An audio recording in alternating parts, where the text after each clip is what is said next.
आप सभी भाई बहनों का सर्व कल्याण वृक्ष की प्रश्नोत्तर ज्ञान कक्षा में एक बार फिर स्वागत है। आज की चर्चा में प्रश्न किसी भाई बंधु ने सत्वगुण की 40 वर्ष से कुछ स्थितियों पे कुछ एक विशेष अचंबा सा शो प्रकट किया। आश्चर्य सा उनको हुआ क्योंकि 18 और 21 वर्ष की आयु तो सरकार की तरफ से ही देखिए कोई बड़े एक पद की नियुक्ति के लिए 21 वर्ष की आयु रखी गई है। मतदान की जो एक स्थितियां हैं उसमें 18 वर्ष की स्थितियां हैं, लेकिन हमने सतोगुण की स्थितियों को 40 वर्ष की एक आरंभिक स्थितियां समझाई थी। जो तो देखिए 40 वर्ष में भी रजोगुण की स्थितियां मजबूत होती हैं, लेकिन एक तकनीकी रूप से क्योंकि हम गुणों पे ही चर्चाएं करते हैं, तमोगुण, रजोगुण, सतोगुण की स्थितियाँ माता के गर्भ में आते ही आपका हमारा शरीर का निर्माण प्रक्रिया आरंभ हो जाती है, जो कि एक तामसी स्थितियाँ हैं। यूँ तो तकनीकी रूप से मेरा आपका शरीर मरते दब तक ये तामस रहता है। पृथ्वी, जल, अग्नि, वायु, आकाश तामसी पदार्थ है। इस निर्माण प्रक्रिया गर्भाधान की स्थिति से पूर्व के जो 5 भोग्य विषय हैं, वो सूक्ष्म भूत कहलाते हैं। शास्त्रों में उनको तन्मात्रा भी कहा गया। और लगभग 10, 11, 12 वर्ष तक की आयु बाल्यकाल की बचपन अवस्था ही गिनी जाती है, जिसमें भौतिक शिक्षा का भी कोई विशेष महत्व नहीं होता। यानी कि संसार का भी जो एक विशेष महत्व बिना रजोगुण के समझ नहीं आता। इसलिए अक्सर देखिए बच्चे भौतिक शिक्षा को भी लेने में थोड़ा कतराते हैं, लेकिन धीरे धीरे भौतिक शिक्षा का महत्व समझ में आ जाता है, क्योंकि रजोगुण का विकास कामुक इंद्रियों के विकास के साथ ही रजोगुण की एक स्थितियां विकसित होने लगती है।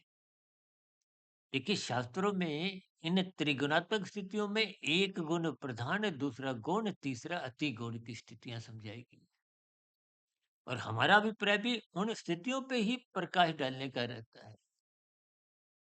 यानी कि लगभग 10, 11, 12 वर्षों तक आपके हमारे शरीर में तमोगुण की प्रधानता होती है। फिर रजोगुण विकसित होने लगता है। किशोरावस्था और युवावस्था में रजोगुण विकसित हो चुका होता है, रजोगुण की प्रधानता होती है।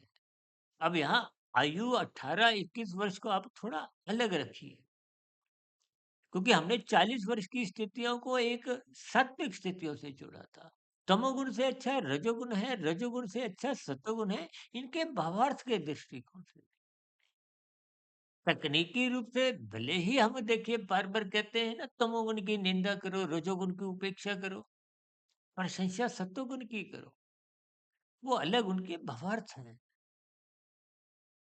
आपके मेरे शरीर को तो स्वयं भगवान श्री कृष्ण जी ने गीता में एक रथ का नाम देते हुए इसकी महत्ता समझाई है। मनुष्य योनि कर्म प्रधान है। साधना योनि का एक अवसर है। मायातीत होने की स्थितियों से आप और हम इस जन्म को सार्थक कर सकते हैं।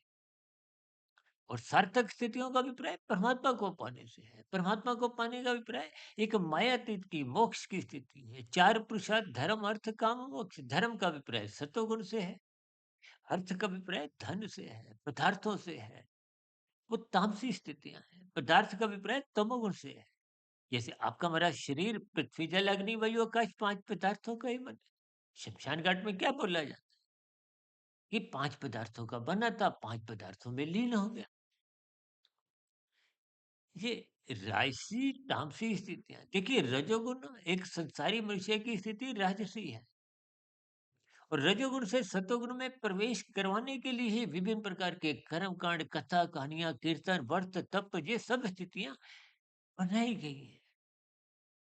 इन स्थितियों को गंभीरता पूर्वक लीजिए, कर्म कांड ज्ञान पूर्वक करें, तभी आपका हमारा सतोगुण विकसित होना आरंभ होता है। तभी आप देखते हो ना कि सत्संग की स्थितियों में जो ज्ञानपूर्वक स्थितियाँ हैं, देखिए राजसी मनुष्य तो कुछ औपचारिक स्थितियों में ही जाता है। अक्सर हम बार-बार क्या कहते हैं कि ब्रह्म मुहूर्त में ज्ञान बिखरा होता है। दिन में ज्ञान ढूँढना पड़ता है, राजसी स्थितियाँ। रजोगुण में स्थितियों में तमोगुण को सत्वगुण को ढूँढना पड़ता है और सूर्य ढलने के बाद तो तामसी स्थितियाँ आ जाती हैं। अब तमोगुण में तो फिर पहले रजोगुण को ही ढूँढना मुश्किल होता है, तो फिर सत्वगुण की स्थितियाँ यहाँ पर हम सोच भी नहीं सकते। हम तमोगुण को तारे के प्रकाश से, रजोगुण को चाँद के प्रकाश से और सत्वगुण को सूर्य के प्रकाश से जोड़ते हैं। स्थितियों की गंभीरता समझिए। उस दृष्टिकोण से कि 40 वर्ष के बाद थोड़ी-थोड़ी हमारी परिपक्वता क्रम आती है। यानी कि सत्वगुण विकसित होने लगता है। सत्वगुण की प्रधान स्थितियाँ बनना आरंभ हो जाती हैं। रजोगुण क्रमशः कमज़ोर होने लगता है और 60 वर्ष के बाद की स्थितियाँ सत्वगुण प्रधान हो जाती हैं।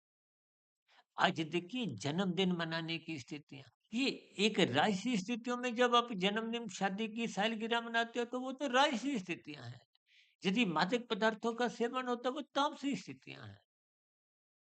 परमात्मा के मार्ग पर चलने की जब प्रवृत्ति जगती है वो सात्विक स्थितियाँ हैं। सत्वगुण का अभिप्राय धर्म से है।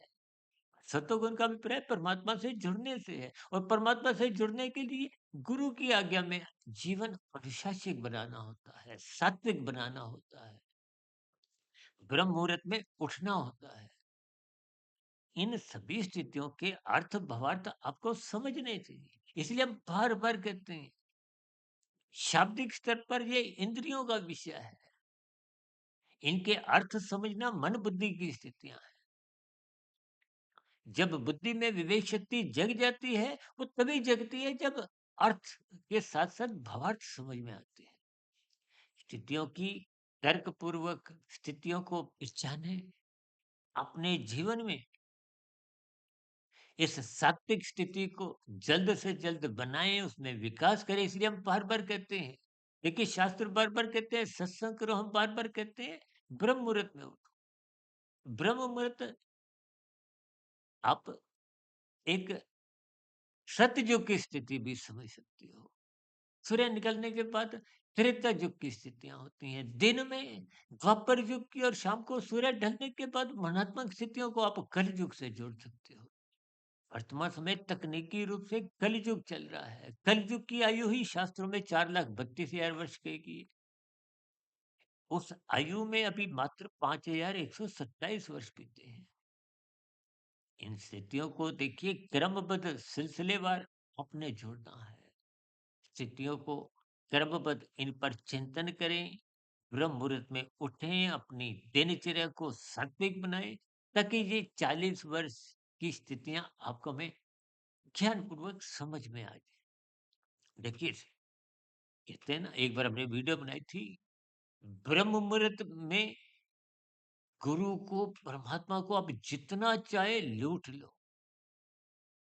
दिन में आप और हम संसार को राजसी स्थितियों में लूटते हैं, कानून का उल्लंघन, शास्त्र विरुद्ध भाव कर्म करते हुए अपना ही कर्माशय बिगाड़ते हैं।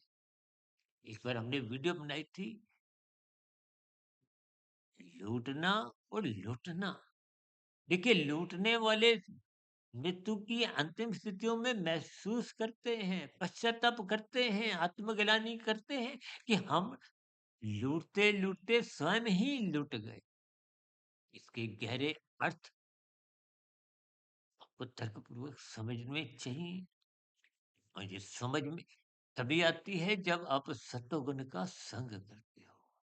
सात्विक स्थिति बनाइए, श्रद्धापूर्वक सत्संग करिए, गुरु की आज्ञा में रहते हुए अनुशासित जीवन बनाएं, ब्रह्म मुहूर्त में उठें, ताकि हमारी स्थूल शरीर, सूक्ष्म शरीर, कारण शरीर ये निरंतर पवित्र होते जाएं, ताकि कर्माशय नहीं बिगड़े, तो गति की स्थितियों से बच जाएं, साधना आरंभ हो जाए। साधना आरंभ करने वालों को बार बार मनुष्य जोनि की ही प्राप्ति सहज ही मिलती है। उस स्थितियों का लाभ उठाएं। और साधना कब आरंभ होती है? जब सत्वगुण मजबूत होता है, विशुद्ध सत्वगुण को पाने का लक्ष्य बन जाता है। सात्विक लक्ष्य आप भी बनाएँ, स्थितियों को पहचानें, ब्रह्म मुहूर्त में उठें, ताकि दिन में राजसी स्थितियाँ बिगड़ने ना पाएँ। चर्चा विशेष को यहीं विश्राम देते हैं। फिर भी कोई बात आधी अधूरी अभी रह गई हो, आपको समझ नहीं आई हो या आपका कोई नया प्रश्न हो, इन सभी स्थितियों में आपका प्रश्नोत्तर ज्ञान कक्षा में या कमेंट्स बॉक्स पर आपकी प्रतिक्रियाओं का सदा ही स्वागत है। चर्चा विशेष को यहीं विश्राम देते हैं।